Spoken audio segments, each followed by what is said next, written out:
Hi, I'm Mike from 1A Auto. We've been selling auto parts for over 30 years. We're dedicated to delivering quality auto parts, expert customer service, fast and free shipping, all backed by our 100% satisfaction guarantee.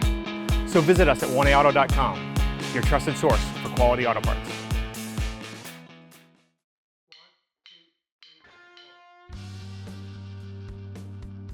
Radiator drain you can access from your passenger's front wheel well. Pull back on the inner fender. It's here, and now you're looking at it from the middle of the vehicle. There's a nipple to put a hose on the outside. So we'll put a rubber hose on. Put the rubber hose on. Now you can put your drain pan under, put the hose right into your drain pan. 19mm wrench, and you should be able to break it free pretty easily. And then turn it with your hand counterclockwise, and your coolant should start to drain out. And then loosen the radiator cap and let it drain. And once it's done draining, turn it clockwise to close it. We're going to remove this whole panel, so we're going to start by taking off the spare tire jack crank. Take that off. And now there's a series of clips. They have Phillips head screws in them. We'll show you how to get them out. There's 4 across the front, 2 more which are missing on this vehicle, and then there's 2 clips back here which are different style, although I'm pretty sure they should be this Phillips screw style. So the way these should come out is you turn them counterclockwise and very lightly almost pull up on the screwdriver while you're doing it so they come out. And then once you have that out, the whole clip will come up and out. You may run into them where they don't want to come out that easily. And in that case, you'll probably need a little 90-degree pick tool, although sometimes you can be successful getting, oh, my fingernails aren't very big. Sometimes you can get a fingernail under there, but what you probably have to do is get a pick tool right in underneath just to pry up a little bit while you turn it and pull it out.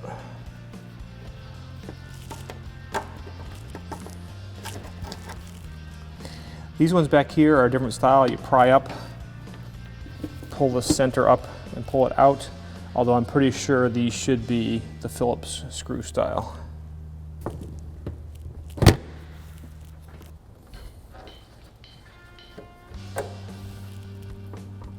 Once you have all the clips off,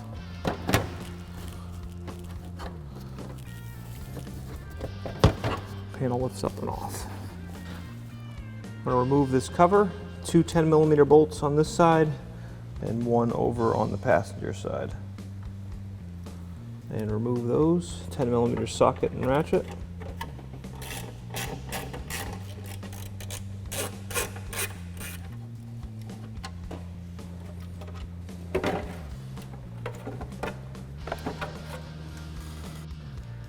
Loosen the throttle body clamp with a flat blade screwdriver. And you just kind of pull up and down on the whole ducting. There are tubes that go on the side. Once you pull it off the throttle body, you can twist a little bit and pull those tubes free. Clamp for the air filter, pull that off. Then there's 2 connectors, one easy to see here. Press down on the tab and disconnect. You may press down the tab, use your screwdriver, pry a little bit to help loosen it up. The connector's off. And then there's another connector, press the tab and disconnect. And the intake tube comes up and out. To remove the fan, you want to have fan removal tools. This is designed to go onto the bolts that hold the fan pulley on. and it holds, as long as you get it on there correctly. You can hold the pulley bolts with that, and then a 36mm wrench goes on to the bolt, and then you can use a ratchet for some more leverage.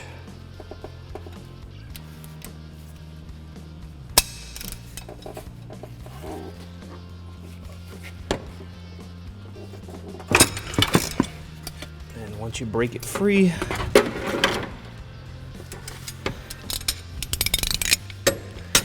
then your fan will spin right off.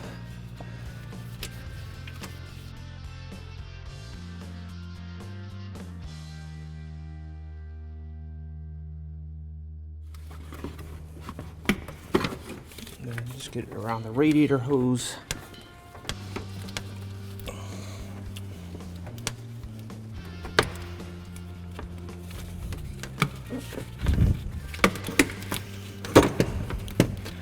And up and out. Pair of pliers and loosen the radiator hose clamp. Pull it back. And you can let it go, and then twist the hose to break it free and remove it. And now there's an 8mm bolt here and one pretty much in the same location on the other side. Remove those and we can lift our fan shroud up and out. 8mm socket with a ratchet and extension, and remove.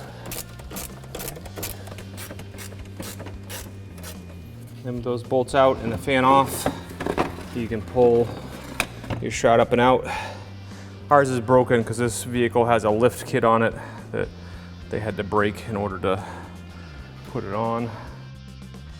Just gonna use some rust penetrating fluid and spray the transmission line fittings that go into the radiator. I'm gonna remove these two fittings, and either 16mm or 5/8 tubing wrench is the best. Appears that 5/8 fits just a little better.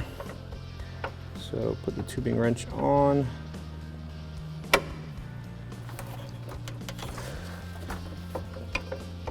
Okay, and once you get it to go, you want to make sure that you break it free. And then remove the hose from the coolant reservoir. Use pliers to squeeze the clamp.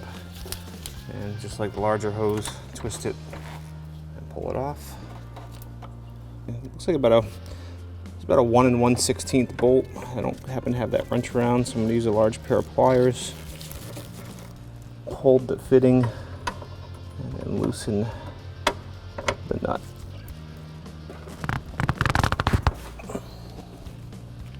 And then the same thing down lower.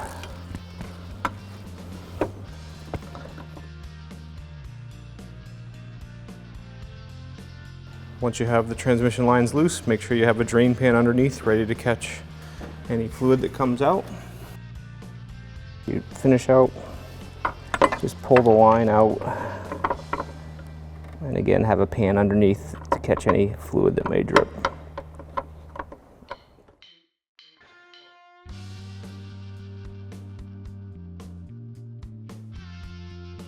Use some pliers to remove the hose to the coolant bottle, just to get it out of the way. Squeeze the clamp, slide it down and off, and then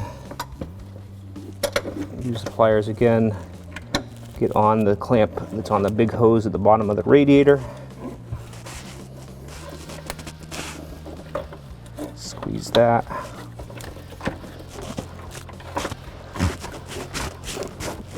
And you probably want a pan underneath that because you're going to get some fluid that comes out.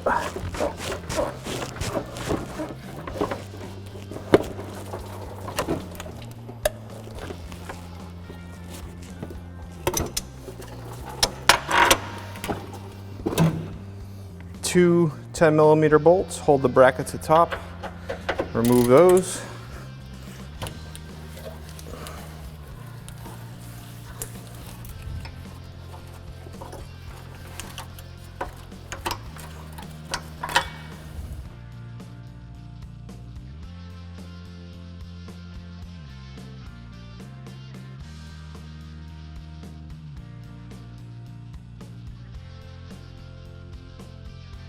And then the radiator is in a set of pads at the bottom. Tilt it towards the passenger side to keep the water from flowing out the outlet on the bottom. In the back here I have my original radiator from the vehicle. Quality, new radiator from 1aauto.com. You can see everything's the same. You've got all the fittings, all the mounting points are the same. You'll need to remove a lot of these shipping protectors, but this is a great replacement. It's going to go into the vehicle, fit like the original, and function like the original. Radiators, they can get rocks through them, damage in an accident. Also, as the vehicle ages, they are made of aluminum, so they tend to corrode at the bottom and you might get a leak. Also, the tanks are plastic, and sometimes they'll get cracked or damaged somehow. All reasons you might need to have a new quality radiator from 1aauto.com. Make sure the mounts are clear, one on the passenger side and obviously the one right over on the driver's side. And I always like it when things go together nice, so I just have a little bit of oil on my finger. Just put it in the mount to make sure that the radiator goes down in there easily. And new radiator from 1aauto. This is a 4.6 liter V8, so we're going with a dual core. And it goes down into place. I'm only worrying about one side right now. Got to make sure my lines are out of the way over here.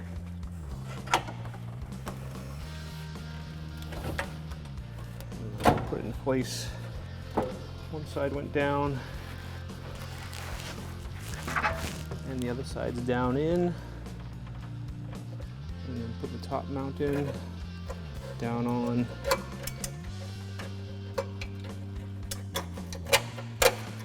Back into place. Same thing for the other side, on and down.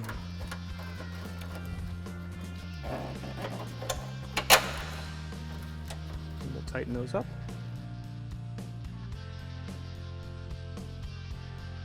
Make sure this fitting is up, and then there's a tab here that you pull so this plastic can shrink and reduce. Take a little bit of oil and just coat the inside of the hose. And we've already moved our clamp back.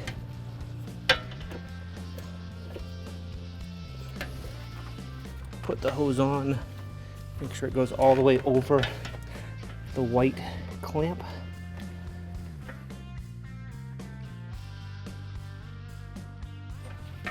And now use your pliers, squeeze the clamp,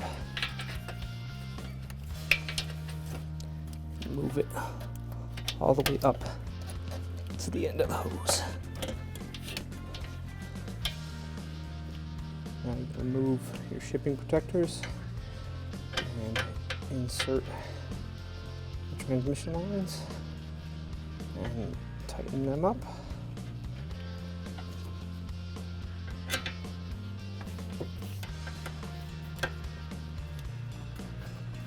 Just make sure that these are going in straight and they start easily by hand.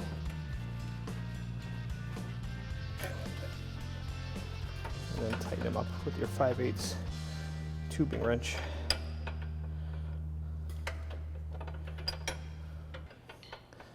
And get them firm, and then about another 1/4 of a turn tight. And with these, basically refill everything, make sure your transmission fluid is correct, and then double check them afterwards. If you get any transmission fluid leaking from them, hold the fitting nut and tighten them up more. Then I'm going to put the one on the bottom of our coolant reservoir. Squeeze with the pliers. Put it into place.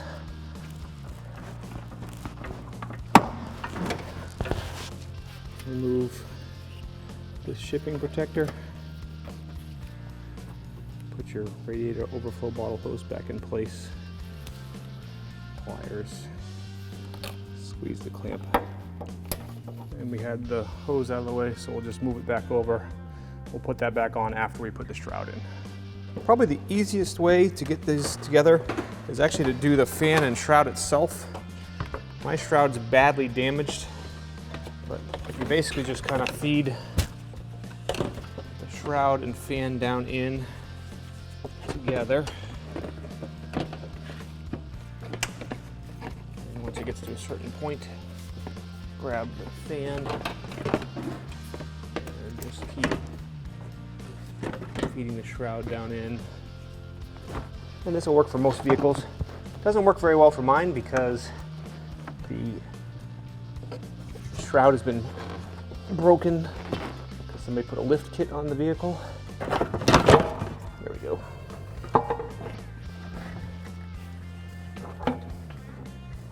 Just get everything in the right place.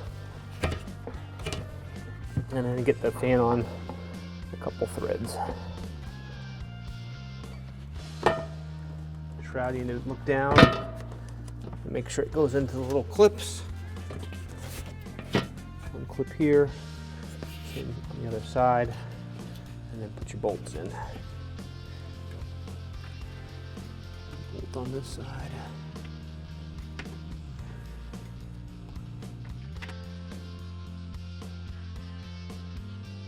And these are 8mm, so we'll tighten them up.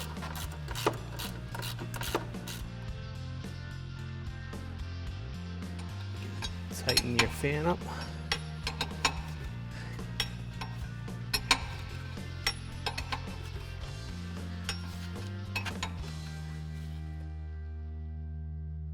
All right, now take your special fan tool and make sure you put it in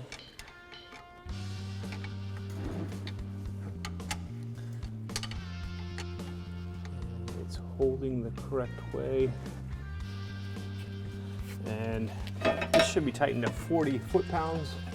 There's no real good way to torque it, so I'm just going to take my wrench and get it tight, and we'll call that 40.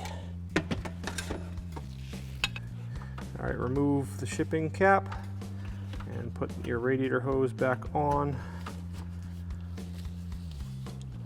and squeeze clamp back into place and release it. And put your air intake back in place. Back in place over here. The tab winds up there. And this clamp goes on. Just reach down and make sure nothing's getting pinched.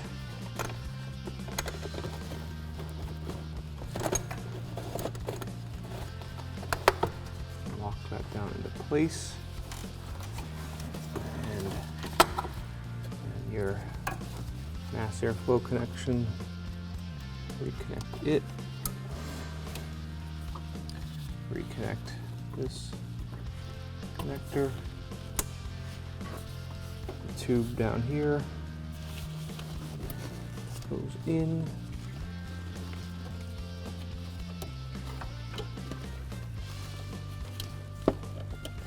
In there.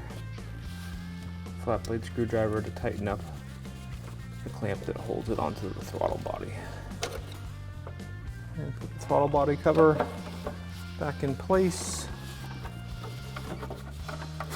And just have to kind of move it around a little bit, figure out where the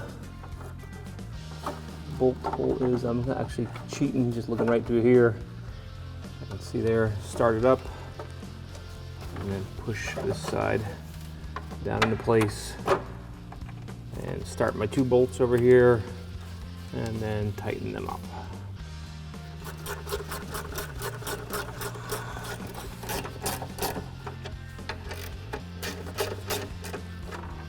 Put the cover back on.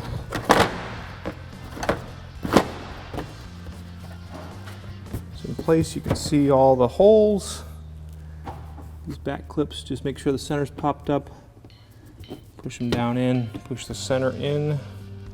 And then these ones across the front. Clip in first.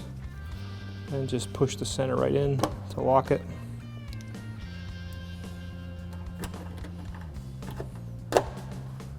Put your jack handle back in.